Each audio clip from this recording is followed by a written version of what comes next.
ST bus stand નજીક ST બસની અડફેટે માતા પુત્રીના કમકમાટી ભર્યા મોત નીપજ્યા હતા. બનાવ અંગેની પ્રાપ્ત વિગતો મુજબ શિહોર ટાણા વરલ રૂટની એસટી બસ નંબર JJ18Z5080 આજે સવારે એસટી બસ સ્ટેન્ડના મુખ્ય ગેટમાંથી બહાર નીકળી રહી હતી. તે દરમિયાન ડ્રાઈવરે કોઈ અગમ્ય કારણોસર વાહન પરથી કાબુ ગુમાવી દેતા પૂરપાટ ઝડપે દોડતી બસ ભરૂચા ક્લબની દિવાલ સાથે અથડાઈ હતી.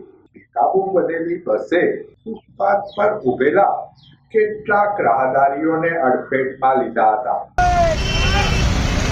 બસની અડફેટે આવી જતા સણોસરાના રામધરી ગામના વતની લલિતાબેન ગુલાબસિંહ પરમાર ઉંમર વર્ષ 28 તથા તેમની 7 વર્ષીય માસૂમ પુત્રી સોનિયાબેન પરમારનું મૃત્યુ નીપજ્યું હતું, જ્યારે અન્ય એક મહિલા મધુબેન લાલજીભાઈ વાઘેલાને ગંભીર ઈજાઓ થતા સારવાર અર્થે હોસ્પિટલમાં ખસેડાયેલ.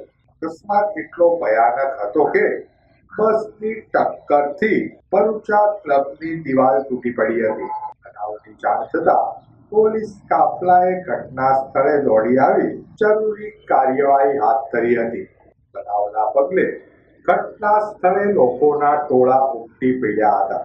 આ દીકરીના અકાળે અવસાનથી રામધરી ગામમાં ઘેરા શોકની લાગણી પ્રસરી વળી હતી.